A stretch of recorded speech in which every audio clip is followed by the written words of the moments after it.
గణేష్ నిమజ్జనం వేళ విషాదము. ఇక నగరంలో రెండు వేర్వేరు రోడ్డు ప్రమాదాలు, ఇద్దరు మహిళలు మృతి, మరో 5గురికి గాయాలంట. మధ్యమత్తులో పోలీసు జీప్ను ఢీకొట్టిన కారు ప్రమాదంలో 20 ఏళ్ల యువతి అక్కడికక్కడే మృతి అంట.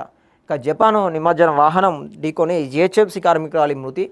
2 ఘటనలపై కేసులు నమోదు చేసిన పోలీసులు. ఇక 2 వేర్వేరు చోట్ల అయితే ప్రమాదాలు జరగడం జరిగింది. దాంట్లో ఒక మహిళ కూడా చనిపోవడం జరిగింది. ఇక 5గురికి అయితే గాయాలైనాయి. ఇక మధ్యమత్తులో పోలీసులు జీపును ఢీకొట్టిందట కారు. దాంట్లో ప్రమాదం 20 ఏళ్ల యువతికి అక్కడక్కడే చనిపోవడం జరిగింది. అంటే మొత్తానికి ఒక ఇద్దరు చనిపోవడం కూడా జరిగింది. ఇక కొంతమందికి అయితే గాయాలైనాయి.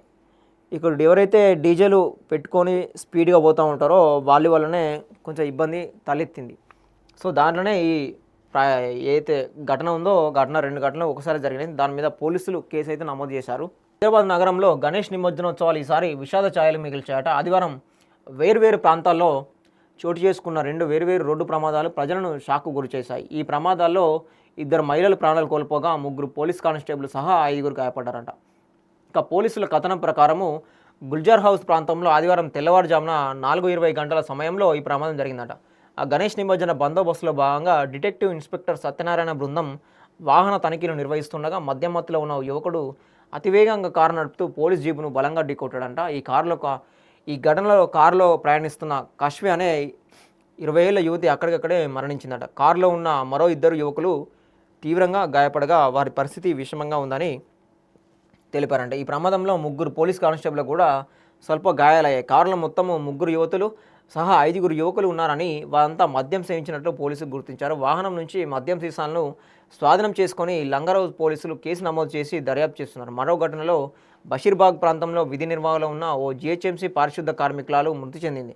గుడిమల్కాపూర్కు చెందిన రేణుక 35 అనే కార్మికురాలు రోడ్డు దాటుతుండగా నిమజ్జన ఊరేగింపులకు చెందిన ఓ వాహనం ఆమెను ఢీకొట్టిందట.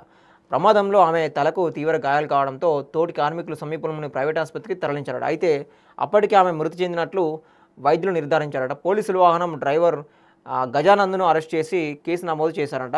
మృతదేహం పోస్టుమార్టం నిమిత్తం ఉస్మానియా జనరల్ ఆసుపత్రికి తరలించారట. మద్యం మత్తులో నిర్లక్ష్యంగా వాహనాలు నడపడం, ఊరేగింపులో అజాగ్రత్త ప్రవర్తన ప్రజల ప్రాణాలను బలికి తీసుకుంటుందని స్థానికులు ఆగ్రహం వ్యక్తం చేస్తున్నారు. భవిష్యత్తులో ఇలాంటి ఘటనలు జరగకుండా కఠిన చర్యలు తీసుకుంటామని పోలీసులు హామీ ఇచ్చారు.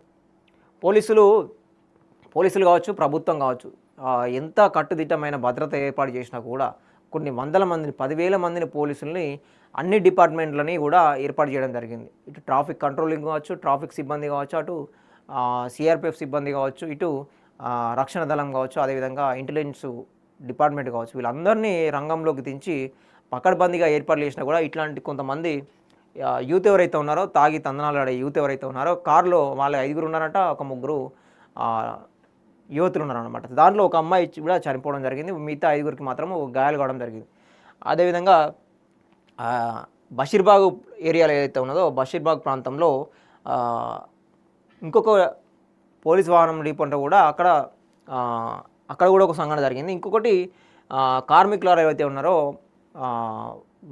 వర్కర్ ఎవరైతే ఉన్నారో మున్సిపల్ కార్మికురాలు, ఆమె కూడా ఒక 30 సంవత్సరాలట. ఆమెకు కూడా రోడ్డు దాటుతుంటే కూడా ఆ డ్రైవర్ నిర్లక్ష్యంతో కూడా యాక్సిడెంట్ అవ్వడం జరిగింది. ఆమె కూడా చనిపోయారు. అయితే హాస్పిటల్ తీసుకోపోతే అప్పటికప్పటికే చనిపోయిందని చెప్పేసి పోలీసులు కూడా నిర్ధారించడం జరిగింది.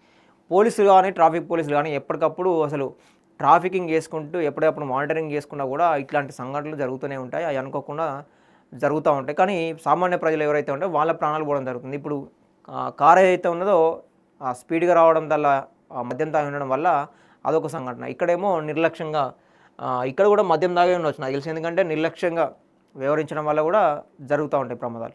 ఏదేమైనా పోలీసులు కూడా ఇట్లాంటి అన్నీ కట్టడియడానికే ప్రయత్నిస్తూ ఉంటారు. స్పీడ్గా వెళ్లకుండా స్పీడ్ బ్రేకర్లు వేయడం కావచ్చు, వాళ్ళు చెకింగ్ చేయడం కావచ్చు. అప్పుడప్పుడు ఈ నిమజ్జనోత్సవంలో కూడా తాగి ఉంటారు కంపల్సరీ. సో మ్యాక్సిమం తాగి ఉంటారు కాబట్టి ఇట్లాంటి అన్ని డీజిల్ పెట్టుకొని మళ్ళీ రిటర్న్ రాగా కూడా స్లోగా వెళ్ళాలి, భారీ ట్రక్లకు అనుమతులే అని చెప్పేసి ముందుగానే చెప్పడం జరిగింది. ఇట్లాంటి అన్ని జాగ్రత్తలు తీసుకున్నా కూడా అక్కడక్కడ ఇట్లాంటి అన్ని కొన్ని సంఘటనలు జరుగుతూ ఉంటాయి.